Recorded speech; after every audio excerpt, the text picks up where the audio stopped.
BBC Bangla আপনাদের স্বাগত। আজ আপনাদের সাথে লন্ডন স্টুডিও থেকে আছি মানসী বড়ুয়া, আর ঢাকায় আমার সাথে থাকছেন আকবর হোসেন। বাংলাদেশের সর্বশেষ গুরুত্বপূর্ণ আপডেট সংবাদে আপনাকে স্বাগত। শুরুতেই সংবাদ শিরোনাম, পরে বিস্তারিত। পুলিশের অতিরিক্ত আইজিপি হলেন 5 পুলিশ কর্মকর্তা। পুলিশের 5 কর্মকর্তাকে অতিরিক্ত পুলিশ মহাপরিদর্শক অতিরিক্ত আইজিপি পদে পদোন্নতি দিয়েছে সরকার। জাতীয় বেতন স্কেল 2015 অনুযায়ী গ্রেড 2 পদে তাদের পদোন্নতি দেওয়া হয়েছে বলে আজ বিষয়টি নিশ্চিত হওয়া গেছে। এরপর জানাবো, খাল খননে কোটি কোটি টাকা সরকারি কোষাগারে ফেরত দিলেন ইউএনও। খুলনা জেলার ডুমুরিয়া উপজেলায় 2টি খাল পুনর্খনন প্রকল্পের 1,36,31,019 টাকা সরকারি কোষাগারে ফেরত দিয়েছেন উপজেলা নির্বাহী কর্মকর্তা ইউএনও সবিতা সরকার। জানা গেছে, অতিবৃষ্টি এবং মাটির প্রকৃতিগত সমস্যার কারণে রঘুনাথপুর ইউনিয়নের কৃষ্ণনগর নিমতলা খালের 7 কিলোমিটারের মধ্যে 5.1 কিলোমিটার খাল নির্ধারিত সময়ের মধ্যে খনন করা সম্ভব হয়েছে। এদিকে আওয়ামী লীগের পথেই হাঁটছে বিএনপি বললেন জামাতের আমির। 15 বছর আওয়ামী লীগ যে পথে হেঁটেছে, বিএনপি একই পথে হাঁটছে বলে মন্তব্য করেছেন জামাত ইসলামের আমির ও বিরোধী দলনেতা ডাক্তার শফিকুর রহমান। তিনি হুঁশিয়ারি দিয়ে বলেছেন, জনগণ কোনো সরকারকে ফ্যাসিবাদী পথে আর হাঁটতে দেবে না। এবারে জানাবো, বাড়ির ছাদে ইয়াবা সেবনের বাধা দেওয়ায় একই পরিবারের 4 জনকে হত্যা করা হয় বলছে পুলিশ। রংপুরে বাড়ির ছাদে ইয়াবা সেবনে বাধা দেওয়ার ঘটনায় রংপুরে একই পরিবারের 4 জনকে হত্যা করা হয়েছে বলে জানিয়েছে পুলিশের সদস্যরা। এই ঘটনায় অভিযুক্ত 2 জনকে গ্রেপ্তার করা হয়েছে আজ দুপুরে নিজ কার্যালয়ে। রংপুর মেট্রোপলিটন পুলিশ এর কমিশনার মোহাম্মদ আব্দুল মাবুদ এক প্রেস ব্রিফিংয়ে সব তথ্য নিশ্চিত করে এবং সর্বশেষ জানাবো, মেয়েকে উত্ত্যক্তের প্রতিবাদ করায় বাবাকে কুপিয়ে জখম। পটুয়াখালীর বাউফলে মেয়েকে উত্ত্যক্ত করার প্রতিবাদ করায় রাসেল শিকদার 40 নামের একজনকে কুপিয়ে জখম করা হয়েছে। এই ঘটনায় এখন পরিস্থিতি থমথমে অবস্থা বিরাজ করছে। অনেকেই বলাবলি করছে যে আসলে কতটা বাংলাদেশের মানুষেরা এক নির্লজ্জ অবস্থায় চলে গেছে যে দেশের মধ্যে এই ধরনের ঘটনাগুলো এখন প্রতিনিয়ত ঘটছে। দেশটাকে তারা এক ভয়াবহ বিপর্যয়কর পরিস্থিতির মধ্যে ঠেলে দিয়েছে। আসলে দেশটাকে তারা যে বিপর্যয়ের মধ্যে ঠেলে দিয়েছে, সেখান থেকে আমাদেরকে বেরিয়ে আসতে হবে বলে এমন কথা জানা যাচ্ছে। প্রিয় দর্শক, এতক্ষণ শুনছিলেন সংবাদ শিরোনাম, এবারে বিস্তারিত। তবে তার আগে বন্ধুরা, অনুরোধ থাকবে এই সংবাদটিতে একটি লাইক দিন। এই চ্যানেলে আপনি নতুন হয়ে থাকলে আমাদের সংবাদটি দেখতে দেখতে চ্যানেলটি সাবস্ক্রাইব করে রাখুন। কমেন্ট করে বন্ধুরা আপনার মূল্যবান মতামত জানিয়ে দিন আপনি বিশ্বের কোন দেশ থেকে বা বাংলাদেশের কোন স্থান থেকে আমাদের সংবাদটি দেখছেন এবং শুনছেন। আর বন্ধুরা, সংবাদটি আপনার সোশ্যাল মিডিয়া ফেসবুকে শেয়ার করে বন্ধুদেরও দেখার সুযোগ করে দিন। গাজা যুদ্ধে আপনি যদি নিরীহ ফিলিস্তিনিদের ভালোবেসে থাকেন বন্ধুরা, কমেন্ট বক্সে কমেন্ট করে পুরো বিশ্ববাসীকে আমাদের এই তাজা আপডেটটি দেখার সুযোগ করে দিন। আর বন্ধুরা, যেখানেই থাকেন দেখতে থাকুন আমাদের এই লেটেস্ট আপডেট সংবাদ। এবারে বিস্তারিত। অতিরিক্ত আইজিপি হলেন 5 পুলিশের কর্মকর্তা।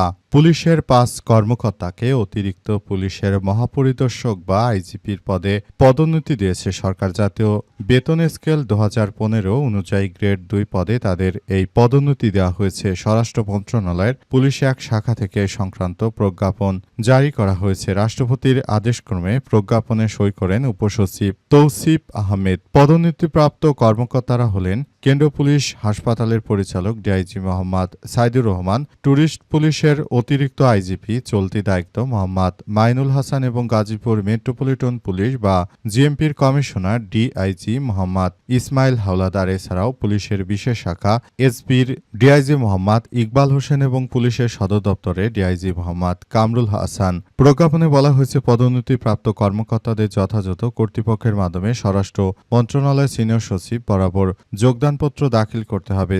জনস্বার্থে জারি করা এই আদেশে কর্মকর্তাদের যোগদানের তারিখ থেকে কার্যকর করার জন্য বলা হয়েছে। সবাইকে আরও বলা হয়েছে যাতে করে যার যার জায়গা থেকে উক্ত কার্যক্রম আসলে যেন ঠিকভাবে পালন করা যায় বলে জানানো হয়েছে। বর্তমান সময়ে যেসব পুলিশের কর্মকর্তারা শেখ হাসিনার সময় যারা লাঞ্ছিত হয়ে জীবনযাপন করতেন, যারা মূলত দেশে থেকেও একরকম তারা নানাভাবে এই ব্যক্তিদের কাছ থেকে বিভিন্ন সমস্যাগুলো আসলে সম্মুখীন হচ্ছিলেন, উক্ত বিষয়গুলো থেকে আসলে এগুলো জানা যাচ্ছে। খাল খননের কোটি কোটি টাকা সরকারি কোষাগারে ফেরত দিলেন ইউএনও। খুলনা জেলার ডুমুরিয়া উপজেলায় দুটি খাল খনন প্রকল্পের ১,36,31,019 টাকা সরকারি কোষাগারে ফেরত দিয়েছেন উপজেলা নির্বাহী কর্মকর্তা ইউএনও সবিতা সরকার। জানা গেছে, অতিবৃষ্টি এবং মাটির প্রকৃতিগত সমস্যার কারণে রঘুনাথপুর ইউনিয়নের কৃষ্ণনগর নিমতলা খালের ৭ কিলোমিটারের মধ্যে ৫.১ কিলোমিটার খাল নির্ধারিত সময়ের মধ্যে খনন করা সম্ভব হয়েছে। স্থানীয় সূত্র থেকে জানা গেছে যে খাল খনন ও পুনঃখনন কর্মসূচির অংশ হিসেবে ডুমুরিয়া উপজেলার দুটি খাল পুনঃখনন কাজে স্থানীয় রাজনৈতিক নেতাকর্মী, জনপ্রতিনিধির সহ বিভিন্ন শ্রেণী পেশার মানুষ সহযোগিতা করেছে। ডুমুরিয়া উপজেলা প্রকল্প বাস্তবায়ন কর্মকর্তা পিআইও মোহাম্মদ আরিফ হোসেন জানিয়েছেন, উপজেলার রঘুনাথপুর ইউনিয়নের কৃষ্ণনগর নিমতলা থেকে বিল ডাকাতিয়া হয়ে রংপুর সারাতলা দক্ষিণ পাশে ১৮০ ফুট পর্যন্ত সাহস ইউনিয়নের ডোলডাঙ্গা খাল থেকে কাঠবুনিয়া বড় দোয়ানে হয়ে তেলিখালী গেট অভিমুখে ভদ্রা নদী পর্যন্ত দুটি খাল পুনঃখননের জন্য সরকার ৩,৯,৬,৭৬৯ টাকা বরাদ্দ দেয়। খনন কাজের পাশাপাশি প্রায় ৫,০০০ বিভিন্ন প্রজাতির ফলজ ঔষধি গাছের চারা রোপণ করা হয়েছে। আওয়ামী লীগের পথেই হাঁটছে বিএনপি। আওয়ামী লীগকে অনুসরণ করে বিএনপি হাঁটছে বলে জানিয়েছেন বাংলাদেশ জামাত ইসলামের আমির ডাক্তার শফিকুর রহমান। তিনি জানিয়েছেন যে আওয়ামী লীগকে আসলে বিএনপি একেবারে আওয়ামী লীগকে ফলো করছে। তারা দেশের মানুষের কোনো কথা না ভেবে শুধুমাত্র স্বৈরতান্ত্রিকভাবে আবারও রাষ্ট্র কাঠামোকে ভেঙে দেওয়ার মতো দৃঢ় কার্যক্রম চালাচ্ছে।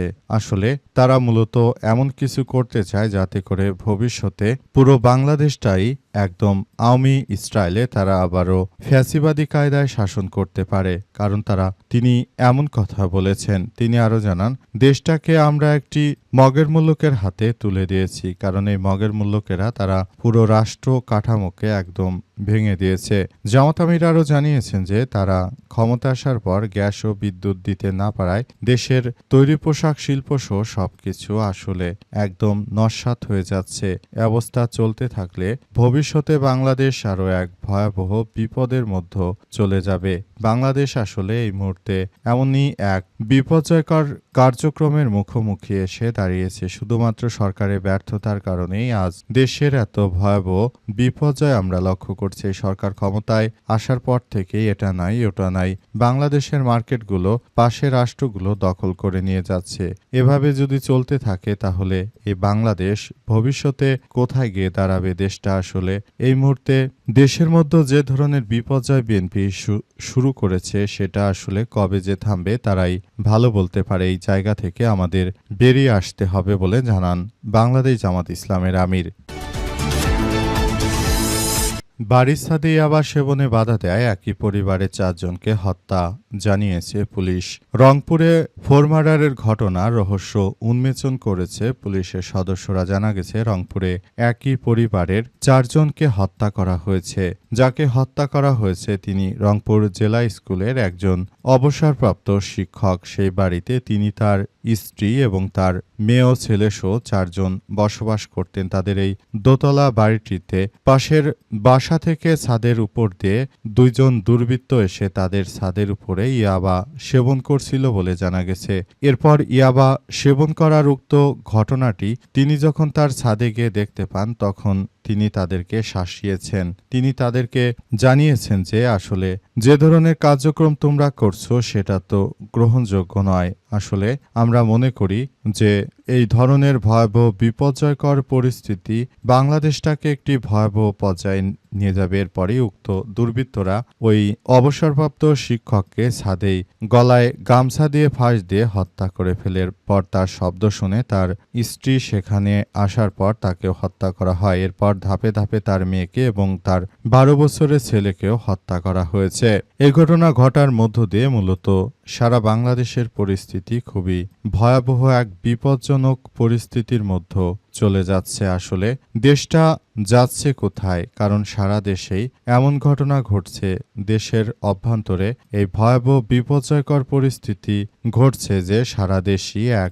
ভয়াবহ পরিণতির দিকে চলে যাচ্ছে। সরকার ক্ষমতা আসার পরেই বিচারহীনতার যে ঘটনাটি ঘটছে সেটি আসলে গ্রহণযোগ্য হতে পারে না। রাষ্ট্র কাঠামোকে তারা ভেঙে দিতে চায়। এটি আসলে আমাদের জন্য খুবই এক ভয়াবহ বিপজ্জনক পরিস্থিতির মধ্যে ঠেলে দিচ্ছে। আসলে এখান থেকে আমাদেরকে বেরিয়ে আসতে হবে। রাষ্ট্রটিকে একটি ভালো অবস্থানে নিয়ে যাওয়া ছাড়া এই মুহূর্তে বাংলাদেশ আসলে কোনো কিছুই আসলে অর্জন করতে পারবে না। পুরো বাংলাদেশটাকে একটি সন্ত্রাসের অভয়ারণ্যে পরিণত করছে বর্তমান সরকার। এই জায়গা থেকে আমাদের নিজেদেরকেই রক্ষা করার জন্য সবার মধ্যে আরও বেশি সচেতনতা বৃদ্ধি করতে হবে। তাছাড়া দেশের মধ্যে যে বিপর্যয়কর পরিস্থিতি বর্তমান সরকার সৃষ্টি করেছে এটি আসলে আমাদের জন্য দুর্ভাগ্য।